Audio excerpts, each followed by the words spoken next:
जिस दरिद्र नारायण मूर्ख नारायण की सेवा पूजा करने का आदेश 150 साल पहले जन्मे स्वामी जी ने हमको दिया है, उसके लिए है, मेरे अपने करियर के लिए नहीं है।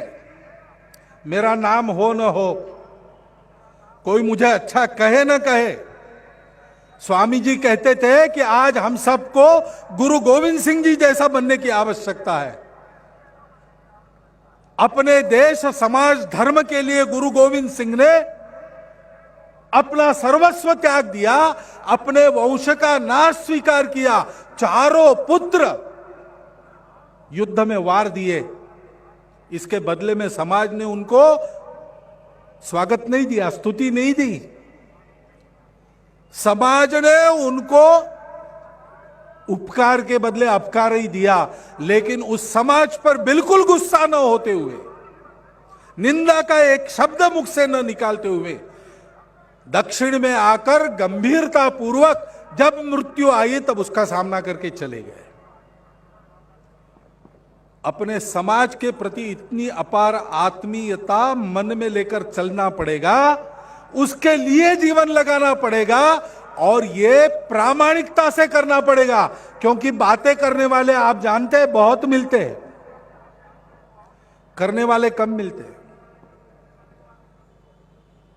करने वाले लोग आपके सामने उपस्थित किए हैं सार्धशती सेवा समिति ने, वो चुनाव लड़ने वाले लोग नहीं है, वो करने वाले लोग हैं। हमको ऐसा बनना है। हाँ, फिर बाद में देश के हित में चुनाव लड़ना पड़े तो आप लड़िए, आपको किसने रोका है। राजनीति भी जीवन का एक अंग है, लोगों को उसको समझना पड़ता है, अपना अपना निर्णय उचित रूप से लेना पड़ता है। ये सारी बातें आप करें, लेकिन आप ध्यान इस पर दें कि लोगों को चुनने का अधिकार भी तब हमको प्राप्त होता है जब जिसको चुनना है उससे जो अपेक्षा हम करते हैं वैसा कुछ हमारे जीवन में रहता है। हमको प्रामाणिक होना पड़ेगा। हम प्रामाणिक बनेंगे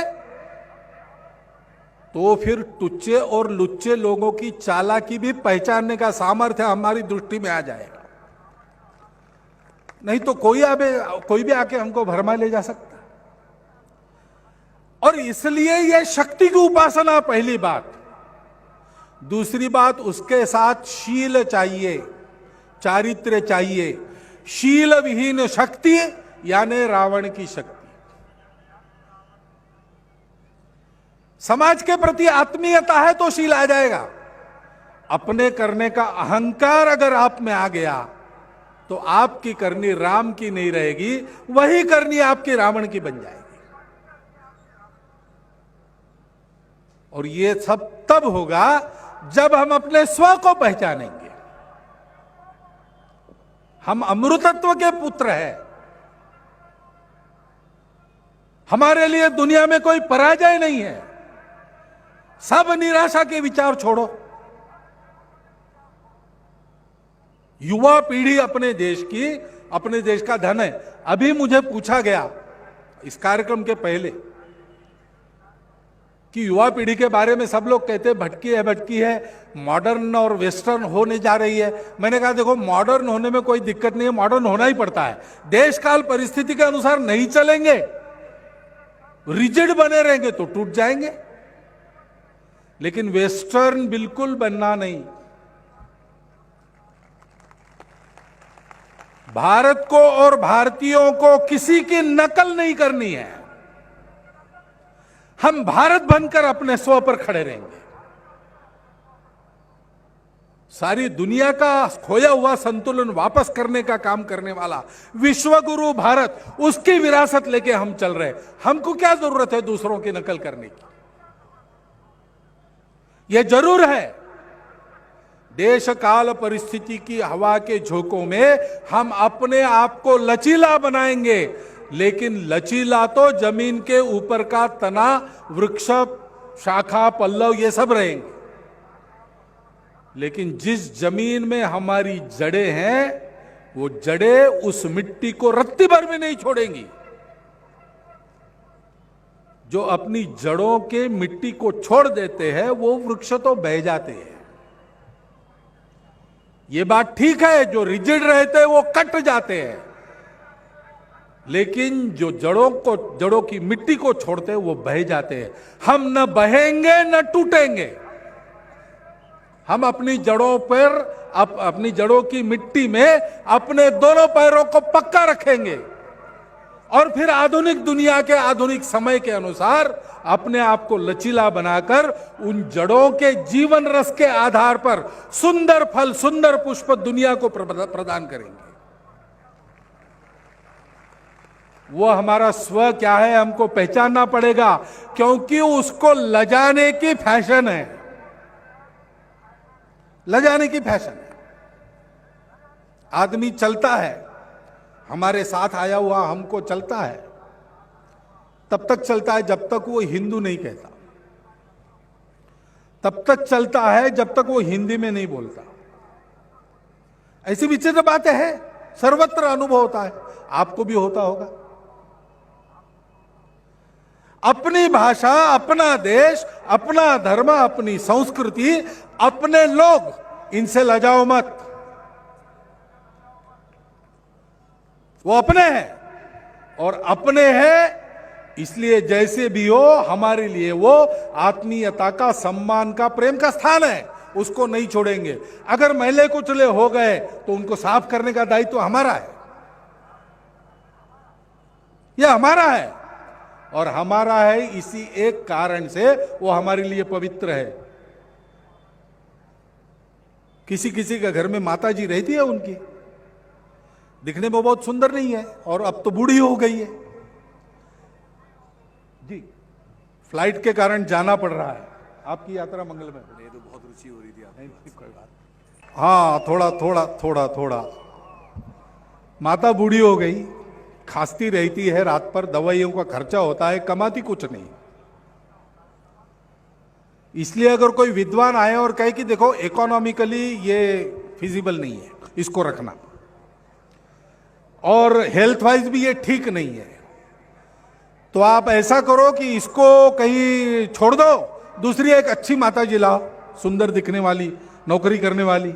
नहीं चलता। माता ये इकोनॉमिक इवैल्यूएशन का विषय नहीं है। हमारा स्व हमारा है, उसको ठीक बनाना हमारा काम है, लेकिन वो हमारा है, इसलिए हमारे लिए प्रेम का, अभिमान का विषय है, दायित्व का विषय है। स्वत्वाभिमान, शील और बल, इन तीनों बातों को लेकर हमको चलने की योग्यता प्राप्त करनी पड़ेगी। जिस दिन हम इसको प्राप्त कर लेंगे, स्वामी जी के कार्य को आगे बढ़ाने का दायित्व पूरा करने की योग्यता हम में आ जाएगी स्वतः ही। और तब अगर आवश्यकता है तो हम में से प्रत्येक व्यक्ति सारी दुनिया को इस देश की मिट्टी हजारों विवेकानंद पैदा कर सकती है, इसका प्रत्यक्ष प्रत्यय ला देने में समर्थ हो जाएगा। सार्ध शक्ति समिति के समारोहों के समापन के इस अंतिम दिन पर 12 जनवरी आज वर्ष समाप्त हो रहा है। आप सब लोग इस प्रकार की योग्यता प्राप्त करने की तपस्या निर्विघ्न कर सके, उसमें यशस्वी हो सके, इसलिए फिर एक बार स्वामी जी के विचारों, आदर्शों का स्मरण आपको देता हुआ और आपके सुयश के लिए आपको शुभकामनाएं देता हुआ मैं अपने 4 शब्द समाप्त करता हूं। धन्यवाद। हम सभी राष्ट्रगीत के लिए अपने स्थान पर कृपया खड़े हों। राष्ट्रगीत का गान होगा।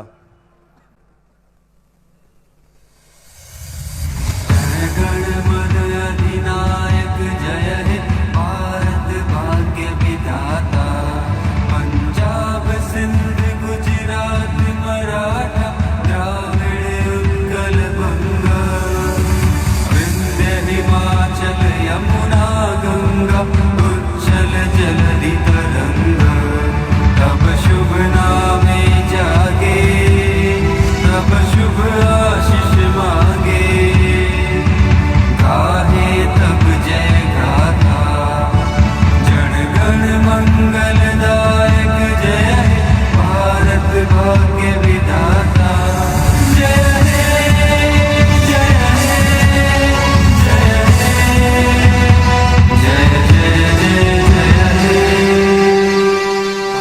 माता की।